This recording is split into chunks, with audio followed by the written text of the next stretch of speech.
You don't notice aging all at once. It doesn't arrive like a storm. It's quieter than that, more like a slow drift. One day you realize your body feels heavier. Your energy doesn't bounce back the way it used to. And things that once felt easy now take effort. But then there are people who seem to break that pattern completely. At nearly 60, Bill Ma moves with a kind of lightness that doesn't match his age.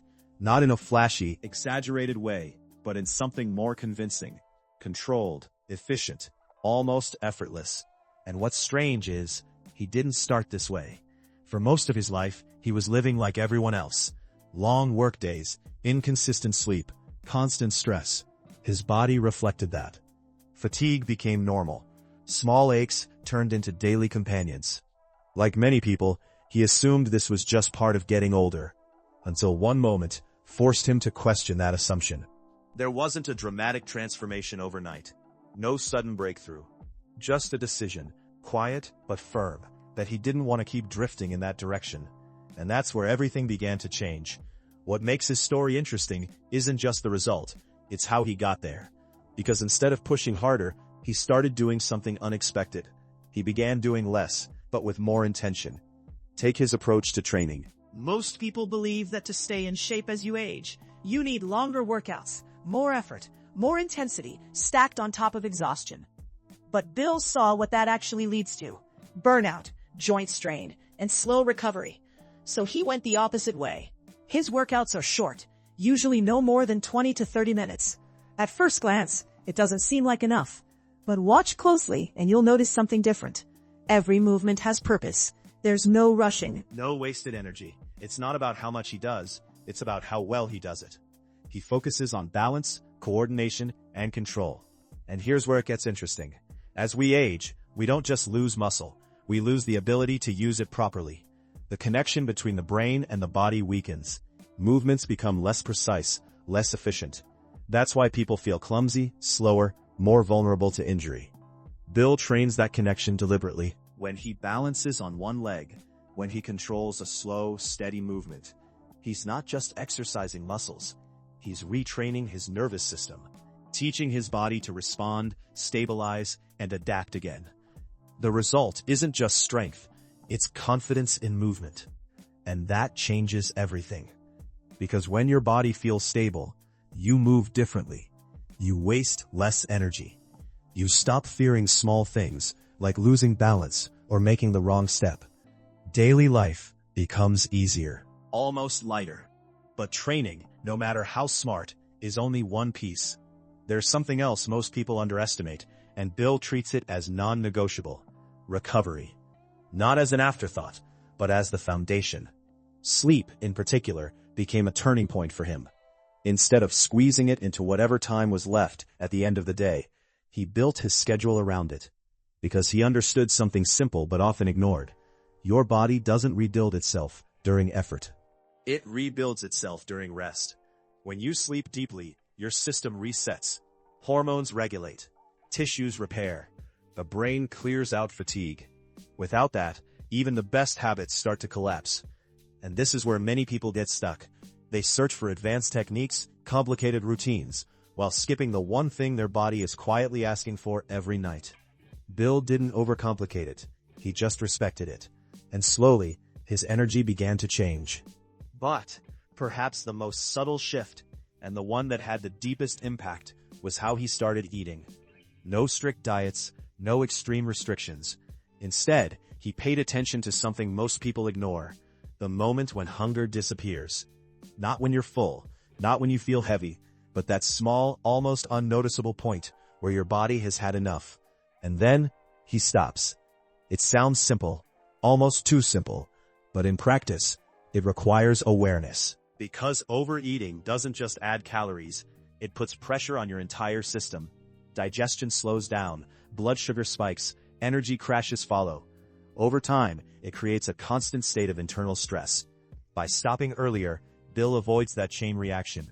His body stays lighter, energy remains stable. There's no sharp rise and fall, just a steady flow. And that stability starts to compound over time. What's interesting is that none of these ideas are extreme. There's no secret technique, no hidden formula. But when you put them together, efficient movement, deep recovery, conscious eating, they begin to reinforce each other. You recover better, so you move better. You move better, so you need less effort.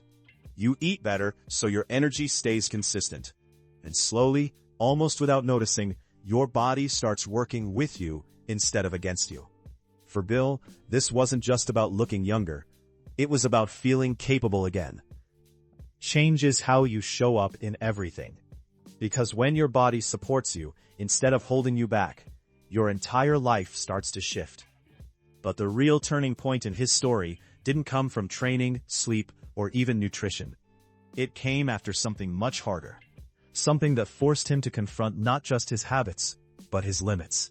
Everything changed for Bill Ma after 40. But not in the way you'd expect. There was no gradual transition. It was a diagnosis. Cancer. And suddenly, all the small things he had been ignoring for years, poor sleep, constant stress, too much sugar, endless fatigue, weren't small anymore. They were part of a bigger picture he could no longer avoid. Surgery, chemotherapy, recovery. That period didn't just weaken his body. It stripped away the illusion that he could keep living the same way and somehow stay healthy. Before that moment, like many people, he treated his body as something that would just handle it. Push through stress, adapt to bad habits, keep going no matter what. But after, that relationship had to change. He couldn't force his body anymore. So he did something most people never learn to do. He started cooperating with it. Instead of pushing harder, he reduced unnecessary strain. Instead of ignoring signals, he began listening.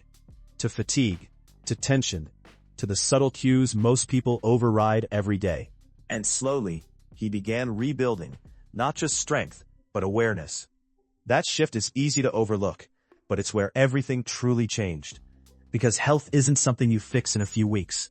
It's not a short-term project.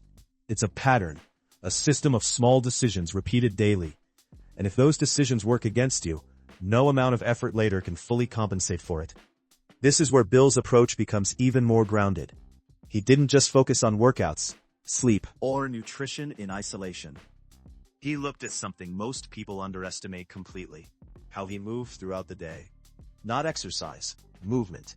Because the reality is, you can train for 30 minutes and then spend the next 10 hours sitting. And your body will adapt, not to the workout, but to the stillness. Posture begins to collapse, metabolism slows, energy drops, hormonal balance shifts, the body learns passivity. Bill refused to let that happen. He made movement a constant background of his life. Getting up often, walking, changing positions, staying physically engaged, even in small ways. Nothing extreme, but consistent. And over time, those small movements began to matter just as much as his workouts. But there's another layer, one that's almost invisible, yet deeply powerful. Breathing. At first it doesn't seem like something that could make a real difference. After all, we breathe automatically, without thinking. But how you breathe changes everything. Shallow, rapid breathing keeps your body in a state of low-level stress. It signals urgency, tension, imbalance. Deep, controlled breathing does the opposite. It tells your system that you're safe, that it can recover, that it can slow down. Bill began practicing this intentionally, not as a ritual, not as something separate, but as a tool he could use anytime. After physical effort, during stressful moments, even in quiet parts of the day. And over time, it gave him something most people lack: control over his internal state. Faster recovery, lower anxiety, more stable energy. It's subtle, but powerful. When you step back and look at everything together, a pattern starts to emerge. Nothing in his life is random anymore. His workouts aren't just about muscles. They support his nervous system. His sleep isn't just rest, it's repair. His nutrition isn't restriction, it's balance. His daily movement keeps his body from slipping into passivity, and his breathing keeps everything connected. There's no rush, no extremes, no chasing quick results. Just a system where every action has a purpose. And this leads to a realization that changes how you think about aging entirely. Youth isn't about how hard you push, it's about how well your system functions. You can exhaust yourself with effort and still accelerate decline. Or you can move intelligently and create conditions where your body maintains itself longer. That's the difference. Bill's story isn't just inspiring because of how he looks or moves at 60. It matters because of what it represents. A reminder that the state you'll be in 10, 20, even 30 years from now isn't decided later. It's being shaped right now, quietly, daily, through habits that seem insignificant in the moment. And the real question isn't whether change is possible. It's whether you're willing to make that shift before something forces you to. Because in the end, it comes down to a simple trade. You either invest in your health consistently, or you spend it slowly. There's no neutral ground. The good news? You don't need a dramatic transformation to begin. It can start small. One better decision. One moment of awareness. One adjustment that actually supports your body instead of draining it. And over time, those small shifts begin to stack. Until one day, what looks like a secret to youth is really just the result of choices repeated long enough. So now I'm curious, if nothing changed in your current routine, where would it take you in the next 10 years?